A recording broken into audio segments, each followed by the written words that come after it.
কাঁচা মরিচে আচার বানিয়ে আমি দেখাবো। কাঁচা মরিচ আমি বোটা সহকারে ধুয়ে নিয়েছি। আমি বোটা ফেলায় যদি ধুয়ে নিতাম তাহলে মরিচের ভিতর পানি ঢুকে পড়তো, আচারটা বেশি দিন থাকতো না, নষ্ট হয়ে যেত। আমি মরিচটাকে টিস্যু পেপার দিয়ে পানি ঝরায় নিচ্ছি। এই যে দেখুন আমি কিভাবে নিচ্ছি, আপনারা এভাবে নেবেন। আপনাদের ঘরে যদি টিস্যু পেপার না থাকে আপনারা পাতলা ন্যাকড়া দিয়ে এভাবে মশাই নেবেন।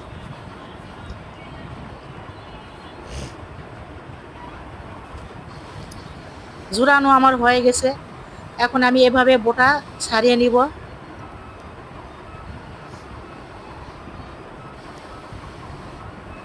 বোটা আমার ছাড়ানো হয়ে গেছে।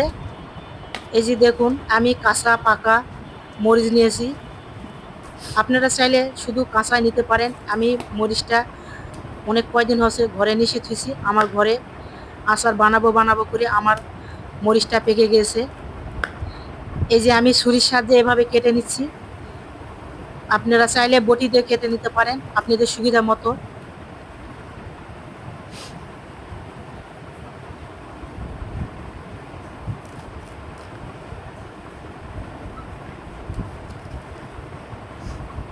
আমার কাটা সবগুলা শেষ হয়ে গেছে।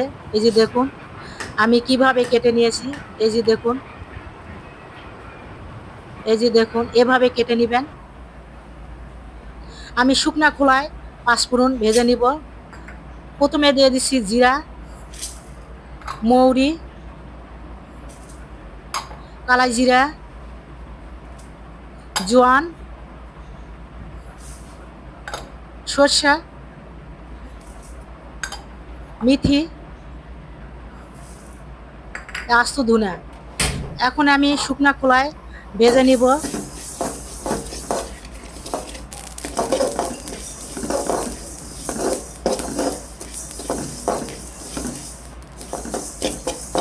ভাজা আমার হয়ে গেছে, এখন আমি নামায় নিব।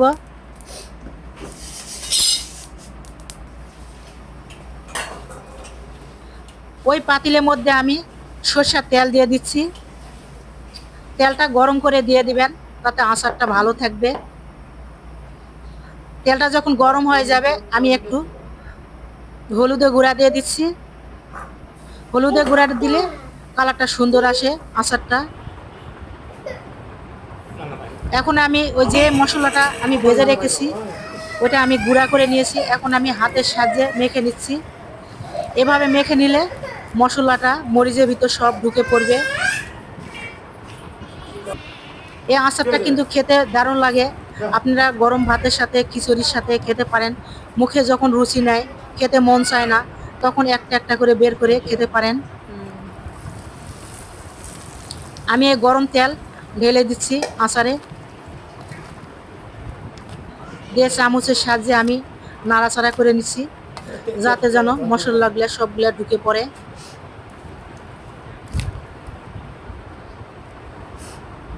আমি এখন তেঁতুলে মাছ দিয়ে দিব।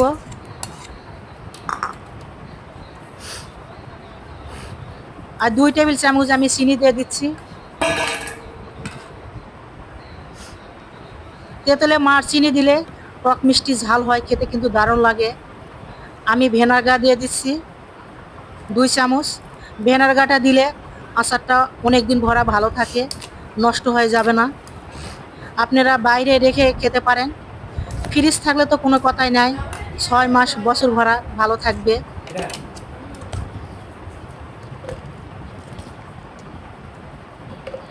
আমার রেসিপিটা যদি ভালো লেগে থাকে আপনারা লাইক শেয়ার করতে ভুলবেন না, একটা ফলো করবেন। এই যে দেখুন আমি কেমন করে বানায় নিচ্ছি, কত সুন্দর হয়েছে।